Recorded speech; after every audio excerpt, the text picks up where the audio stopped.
MABB CPM general secretary ആയ സമയത്ത് ഒരു മാധ്യമത്തിൽ വന്ന ഒരു ലേഖനത്തിന് തലക്കെട്ട് ഇംഗ്ലീഷിലാണ് ലേഖനം, സഹൃദയനായ സഖാവ് എന്നായിരുന്നു. അപ്പോൾ സഹൃദയനായ സഖാവ് എന്ന് MABB എന്തുകൊണ്ടാണ് വിളിക്കുന്നത്? അദ്ദേഹം രാഷ്ട്രീയവും ഐഡിയോളജിയും മാത്രമല്ല സംസാരിക്കുന്നത്, അദ്ദേഹത്തിന് കലയിലും സാഹിത്യത്തിലും ഒക്കെ വലിയ താല്പര്യമുള്ള മനുഷ്യനാണ്. എന്ന് മാത്രമല്ല, അത്തരം കലാപ്രവർത്തനങ്ങളിലും സാഹിത്യ പ്രവർത്തനങ്ങളിലും പങ്കാളിയാകുന്ന, അതിൽ പങ്കെടുക്കുന്ന, അതിനെ നിരൂപണം ചെയ്യുന്നൊരു മനുഷ്യൻ കൂടിയാണ്. അതുകൊണ്ടാണ് അദ്ദേഹത്തെ സഹൃദയൻ എന്ന് വിളിക്കുന്നത്. പക്ഷേ ഒരു മാർക്സിസ്റ്റ് എന്ന നിലയിൽ കലയും സാഹിത്യത്തെയും സാംസ്കാരിക പ്രവർത്തനങ്ങളെയും എങ്ങനെ വിശകലനം ചെയ്യണമെന്ന് അറിയാവുന്ന ആൾ കൂടിയാണ് അദ്ദേഹം. അങ്ങനെ അറിയാവുന്ന ഒരാൾ കാണുന്ന സിനിമ എന്താണ്, അദ്ദേഹത്തിൻ്റെ ഒരു ടേസ്റ്റ് എന്താണ് എന്നുള്ളത് വെളിപ്പെടുന്ന ഒരു സംഭവമായിരുന്നു ഇതിനോടുള്ള റിവ്യൂ. അദ്ദേഹം ഇങ്ങനെയുള്ള സിനിമകളും കാണും, അത് കാണാവുന്നതാണ്, അത് മോശം കാര്യമൊന്നുമല്ല. പക്ഷേ MABB ദേശീയ ജനറൽ സെക്രട്ടറി ആകുമ്പോൾ നമ്മൾ പ്രതീക്ഷിക്കുന്നതാണ് സീതാറാം യെച്ചൂരിയുടെ ഗ്യാപ്പ് നികത്തുന്ന ഒരു നേതാവ് എന്നാണ്.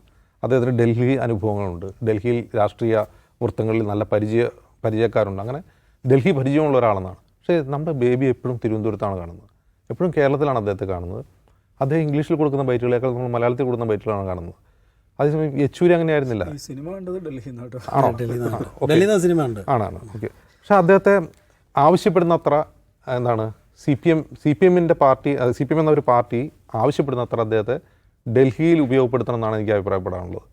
അദ്ദേഹം സിനിമയും കാണണം, അദ്ദേഹം സാഹിത്യം വായിക്കണം, എല്ലാം ചെയ്യണം, അഭിപ്രായം പറഞ്ഞാൽ റിവ്യൂ ചെയ്യണം, എല്ലാം ചെയ്യണം. പക്ഷേ അതിൽ കൂടുതൽ അദ്ദേഹം ഇടപെടേണ്ട സമയമാണ്. കാരണം 2 സംസ്ഥാനങ്ങൾ അടുത്ത വർഷം തിരഞ്ഞെടുപ്പ് നടക്കാൻ പോകും, ബംഗാളിലും കേരളത്തിലും. അപ്പോൾ ബംഗാളിലെ പാർട്ടിയുടെ തിരിച്ചുവരവൊക്കെ ബേബിയുടെ കൺസേൺ ആണെന്നാണ് എൻ്റെ അഭിപ്രായം. തീർച്ചയായിട്ടും. അപ്പോൾ അങ്ങനെ കാണുമ്പോൾ ചിലപ്പോൾ അദ്ദേഹത്തിന് സിനിമ കാണാൻ സമയം കിട്ടിയെന്ന് വരില്ല.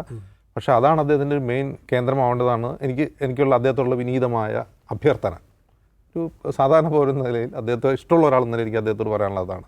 അദ്ദേഹത്തെ ബംഗാളിനും ഒക്കെയാണ് കൂടുതൽ ആവശ്യം, ത്രിപുരയ്ക്ക് കൂടുതൽ ആവശ്യമുണ്ട്, ഡൽഹിയിൽ അദ്ദേഹത്തെ അതിൽ കൂടുതൽ ആവശ്യമുണ്ട്. ഇനി ഒരു സിനിമയെക്കുറിച്ചൊരു മാർക്സിസ്റ്റ് വിശകലനം നടത്തുമ്പോൾ എന്തൊക്കെ കാര്യങ്ങളാണ് പരിഗണിക്കേണ്ടത്? ഒന്ന്, ആ കലയുടെ വർഗ സ്വഭാവം. ഒന്ന്, നമ്മളൊരു ആർട്ടിസ്റ്റിനെ പുകഴ്ത്തുമ്പോൾ ആ ആർട്ടിസ്റ്റിൻ്റെ ഒരു അധികാര ശ്രേണി എന്താണ്? ഒരു മുതലാളിത്ത സമൂഹത്തിൽ ആ ആർട്ടിസ്റ്റ് ഉൾക്കൊള്ളുന്ന പ്രിവിലേജ് എന്താണ്? അദ്ദേഹത്തിന് ഒരു ചൂഷകൻ്റെ സ്വഭാവമുണ്ടോ? അദ്ദേഹം ഒരു ചൂഷക വ്യവസ്ഥയുടെ അല്ലെങ്കിൽ ചൂഷണ വ്യവസ്ഥയുടെ പങ്കാളിയാണോ? അതിൽ അദ്ദേഹം അണിചേർന്നിട്ടുണ്ടോ? ഇത്തരം ഒരുപാട് കാര്യങ്ങൾ വിശകലനം ചെയ്യണം. കാരണം അത്തരം രീതിയിൽ കലയെയും സംസ്കാരത്തെയൊക്കെ മാർക്സിയൻ പരിപ്രേക്ഷ്യത്തിലുള്ള വിശകലനം ചെയ്യുന്ന ഒരുപാട് ബുദ്ധിജീവികളുടെ പുസ്തകങ്ങൾ വായിച്ചിട്ടുള്ള ആൾ കൂടിയായിരിക്കും MABB. തീർച്ചയായിട്ടും അദ്ദേഹം വായിച്ചിട്ടുണ്ടാവും. അത് അൽത്തൂസർ ആണെങ്കിലും മറ്റേ ഗ്രാംഷി ആണെങ്കിലും അവരെയൊക്കെ വായിച്ചിട്ടുള്ള ആളാണ് അദ്ദേഹം. അങ്ങനെ വായിച്ചിട്ടുള്ള ഒരാൾ ദിലീപ് എന്ന വളരെ കോൺട്രവേഴ്ഷ്യലായിട്ടുള്ള ഒരു നടൻ്റെ സിനിമ കാണുമ്പോൾ ആ സിനിമയായി മാത്രമാണോ കാണേണ്ടത്? ആ സിനിമയുടെ പ്രമേയം സോഷ്യൽ മീഡിയയാണ് എന്ന് പറയുന്നു. അപ്പോൾ അത് കാലിക പ്രസക്തമായൊരു പ്രമേയമാണെന്ന് അദ്ദേഹം വിശകലനം ചെയ്യുമ്പോൾ ചിലപ്പോൾ കാലിക പ്രസക്തമായിരിക്കും, ഞാൻ സിനിമ കണ്ടിട്ടില്ല, കാലിക പ്രസക്തമായിരിക്കാം. പക്ഷേ അങ്ങനെ പുകഴ്ത്തുമ്പോൾ അദ്ദേഹം ഒരുപാട് കാര്യങ്ങൾ ചിന്തിക്കണം. താൻ നയിക്കുന്ന പാർട്ടിയെക്കുറിച്ച് അദ്ദേഹം ചിന്തിക്കണം, ആ പാർട്ടിയുടെ അണികളെക്കുറിച്ച് ചിന്തിക്കണം, ആ പാർട്ടിയുടെ അണികൾ അത്തരം കലാരൂപങ്ങളോട് പുലർത്തുന്ന ഒരു നിലപാടിനെക്കുറിച്ച് ചിന്തിക്കണം. ഇതിപ്പോൾ MABB വിമർശിക്കുന്നത് സാധാരണ സിനിമാ പ്രേക്ഷകരോ ആരുമല്ല, അല്ലെങ്കിൽ ദിലീപ് എന്ന നടനെ എതിർക്കുന്ന ആളുകളൊന്നും അല്ല അദ്ദേഹത്തെ വിമർശിക്കുന്നത്, ഇതിൻ്റെ പാർട്ടി പ്രവർത്തകർ തന്നെയാണ് വിമർശിക്കുന്നത്.